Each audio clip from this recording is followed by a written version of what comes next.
हे त्रिलोकीनाथ, आप आवागमन अर्थात पुनर्जन्म के बारे में कह रहे हैं। इस संबंध में मेरा ज्ञान पूर्ण नहीं है। यदि आप पुनर्जन्म की व्याख्या करें तो कृपा होगी। पार्थ, इस सृष्टि के प्राणियों को मृत्यु के पश्चात अपने अपने कर्मों के अनुसार पहले तो उन्हें परलोक में जाकर कुछ समय बिताना होता है, जहां वो पिछले जन्मों में किए हुए पुण्य कर्मों अथवा पाप कर्मों का फल भोगते हैं। फिर जब उनके पुण्यों और पापों के अनुसार सुख दुख को भोगने का हिसाब खत्म हो जाता है, तब वो इस मृत्युलोक में फिर से जन्म लेते हैं। इस मृत्युलोक को कर्मलोक भी कहा जाता है, क्योंकि इसी लोक में प्राणी को वो कर्म करने का अधिकार है जिससे उसकी प्रारब्ध बनती है। हे केशव, हमारी धरती को मृत्युलोक क्यों कहा जाता है? क्योंकि हे अर्जुन, केवल इसी धरती पर ही प्राणी जन्म और मृत्यु की पीड़ा सहते हैं। अर्थात दूसरे लोकों में प्राणी का जन्म अथवा मृत्यु नहीं होती?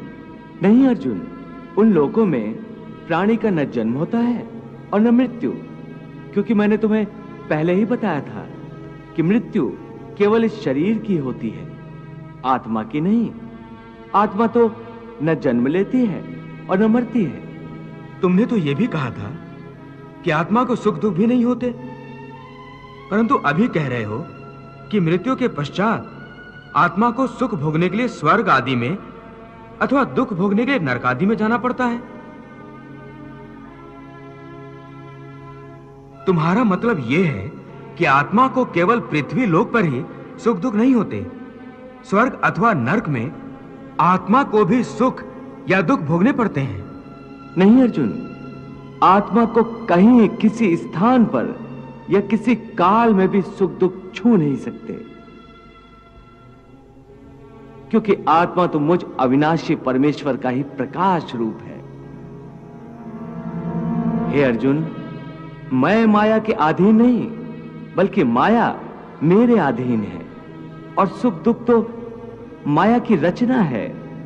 इसलिए जब माया मुझे अपने घेरे में नहीं ले सकती, तो माया के रचे हुए सुख या दुख मुझे कैसे छू सकते हैं? सुख दुख तो केवल शरीर के भोग हैं, आत्मा के नहीं। हे केशव, लगता है कि तुम मुझे शब्दों के मायाजाल में भरमा रहे हो। मान लिया कि सुख दुख केवल शरीर के भोग हैं, आत्मा इनसे अलिप्त है। फिर जो शरीर उनको भोगता है उसकी तो मृत्यु हो जाती है, वो शरीर तो आगे नहीं जाता। फिर स्वर्ग अथवा नरक में सुख दुख को भोगने कौन जाता है? जीव आत्मा। जीव आत्मा? हां पार्थ, जीव आत्मा। ये जीव आत्मा क्या है केशव? देखो, जब किसी की मृत्यु होती है तो असल में ये जो बाहर का स्थूल शरीर है केवल यही मरता है। इस स्थूल शरीर के अंदर जो सूक्ष्म शरीर है वो नहीं मरता।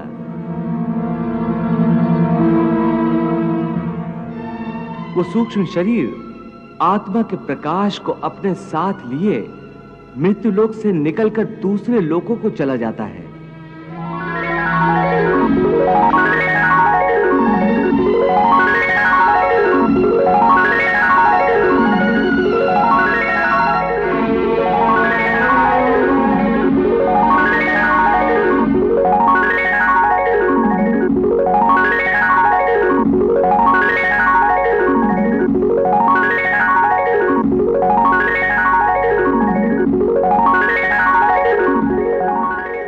उसी सूक्ष्म शरीर को जीवात्मा कहते हैं। इसका अर्थ है कि जब आत्मा एक शरीर को छोड़कर जाती है तो साथ में जीवात्मा को भी ले जाती है।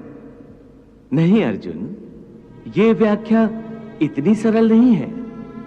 देखो, जैसे समुद्र के अंदर जल की एक बूंद समुद्र से अलग नहीं है, उसी महासागर का एक हिस्सा है।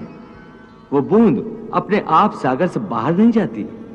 हां, कोई उस जल की बूंद को एक बर्तन में भरकर ले जाए तो वह समुद्र से अलग दिखाई देती है।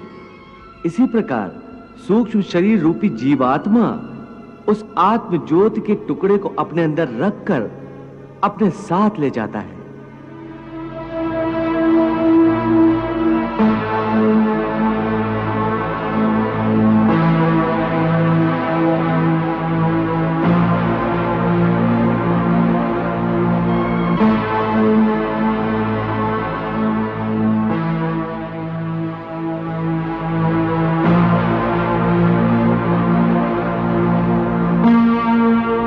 यही जीवात्मा की यात्रा है जो एक शरीर से दूसरे शरीर में, एक योनि से दूसरी योनि में विचरती रहती है।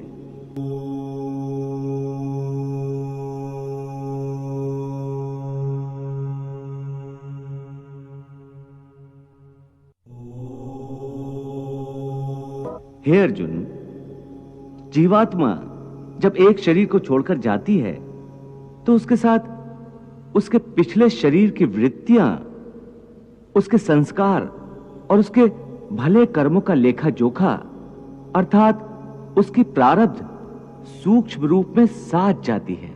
हे मधुसूदन, मनुष्य का शरीर त्यागने के बाद जीवात्मा कहां जाता है?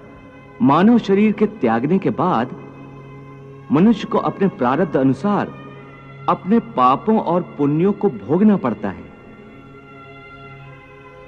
इसके लिए भोग योनियां बनी हैं, जो दो प्रकार की हैं, उच्च योनियां और नीच योनियां।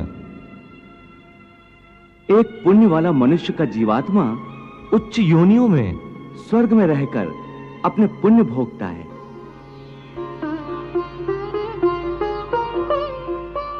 और पापी मनुष्य का जीवात्मा नीच योनियों में नरक में रहकर अपने पापों को भोगता है।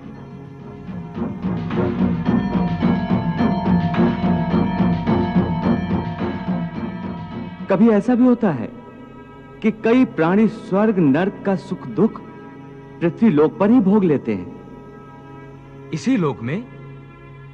वो कैसे? इसे तुम यूं समझो अर्जुन कि कोई संपन्न मनुष्य है, महल में रहता है, उसकी सेवा के लिए दास दासियां हर समय खड़ी हैं।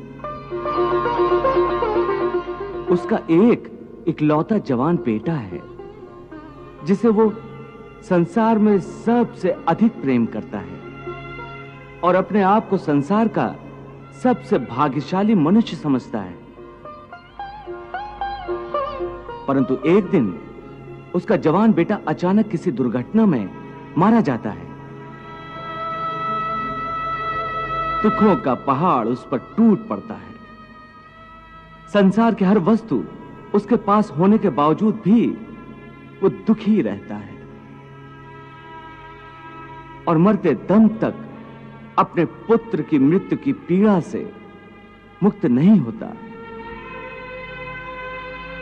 तो पुत्र के जवान होने तक उस मनुष्य ने जो सुख भोगे हैं वो स्वर्ग के सुखों की भांति थे, और पुत्र की मृत्यु के बाद उसने जो दुख भोगे हैं वो नरक के दुखों से बढ़कर थे, जो मनुष्य को इसी तरह इसी संसार में रहकर भी अपने पिछले जन्मों के सुख दुख को भोगना पड़ता है। वाह प्रभु वाह। हे मधुसूदन, अब ये बताओ कि मनुष्य अपने पुण्यों को किन किन योनियों में और कहां भोगता है? हे अर्जुन, पुण्यवान मनुष्य अपने पुण्यों के द्वारा किन्नर, गंधर्व अथवा देवताओं की योनियां धारण करके स्वर्गलोक में तब तक रहता है जब तक उसके पुण्य क्षीण नहीं हो जाते। अर्थात ये कि प्राणी के हिसाब में जितने पुण्य कर्म होते हैं उतनी ही देर तक उसे स्वर्ग में रखा जाता है।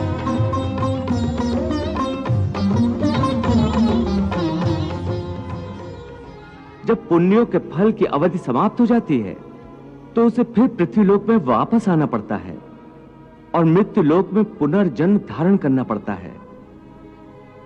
प्राप्य पुण्य कृताम लोकान उष्यत्वा शाश्वती समाह शुचीनाम श्रीमताम गेहे योग भ्रष्टो अभिजायते। परंतु स्वर्ग लोक में मनुष्य के पुण्य क्यों समाप्त हो जाते हैं?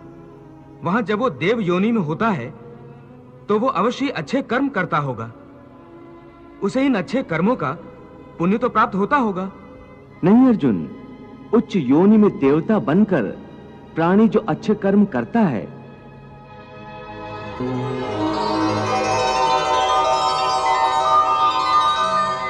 या नीच योनि में जाकर प्राणी जो क्रूर कर्म करता है, उन कर्मों का उसे कोई फल नहीं मिलता। क्यों? क्योंकि वो सब भोग योनियां हैं। वहां प्राणी केवल अपने अच्छे बुरे कर्मों का फल भोगता है। इन योनियों में किए हुए कर्मों का पुण्य अथवा पाप उसे नहीं लगता। हे पार्थ, केवल मनुष्य की योनि में ही किए हुए कर्मों का पाप या पुण्य होता है, क्योंकि यही एक कर्म योनि है। इसका अर्थ यह हुआ कि यदि कोई पशु किसी की हत्या करे तो उसका पाप उसे नहीं लगेगा, और यदि कोई मनुष्य किसी की अकारण हत्या करे तो पाप लगेगा। बिल्कुल ठीक। परंतु यह अंतर क्यों? इसलिए कि पृथ्वी लोक पर समस्त प्राणियों में केवल मनुष्य एक ऐसा प्राणी है जो विवेकशील है। वो अच्छे बुरे की पहचान रखता है। दूसरा कोई भी प्राणी ऐसा नहीं कर सकता। इसीलिए यदि सांप किसी मनुष्य को अकारण भी डस ले और वो मर जाए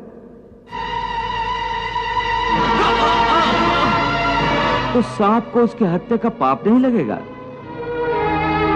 इसी तरह शेर दूसरे जानवरों की हत्या करता है तो उसे उसके पाप नहीं लगता। या बकरी का उदाहरण लो, बकरी किसी की हत्या नहीं करती, घास फूस खाती है, इस कारण वो पुण्य की भागी नहीं बनती। पाप पुण्य का लेखा जोखा अर्थात प्रारब्ध केवल मनुष्य का बनता है। इसीलिए जब मनुष्य अपने पाप और पुण्य भोग लेता है तो उसे फिर मनुष्य की योनि में भेज दिया जाता है। ते तम भुक्त्वा स्वर्ग लोकम विशालम क्षीणे पुण्ये मर्त लोकम विशंति एवं त्रिधर्मम अनुप्रपन्ना गतागतम काम कामा लभन्ते। अर्थात देवों की योनियों में जो मनुष्य होते हैं वो अपने सुख भोग कर स्वर्ग से भी लौट आते हैं। हाँ, और मनुष्य की योनि प्राप्त होने पर फिर कर्म करते हैं। क्या कोई ऐसा स्थान नहीं जहां से लौटकर आना ना पड़े और जन्म मरण का यह चक्र समाप्त हो जाए? ऐसा स्थान केवल परम धाम है, अर्थात मेरा धाम, जहां पहुंचने के बाद किसी को लौट कर नहीं आना पड़ता। इसी को मोक्ष कहते हैं। न तद्भास्यते सूर्यो न शशांको न पावकः यद गत्वा न निवर्तन्ते तद धाम परमम मम।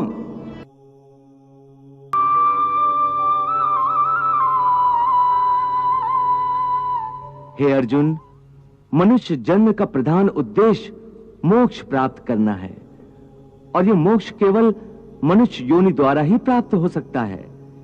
इसीलिए मनुष्य के शरीर को मोक्ष का द्वार कहा जाता है।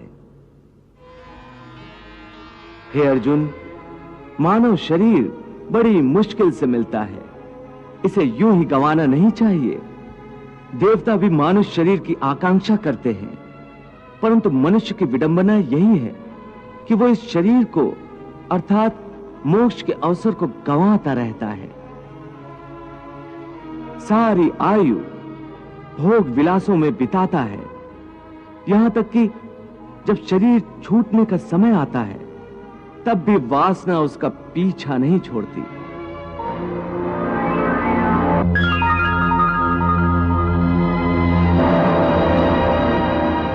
हे अर्जुन, मृत्यु के समय जो वासना मनुष्य के मन में दृढ़ रहती है, उसी वासना के अंतर्गत मनुष्य का दूसरा जन्म होता है।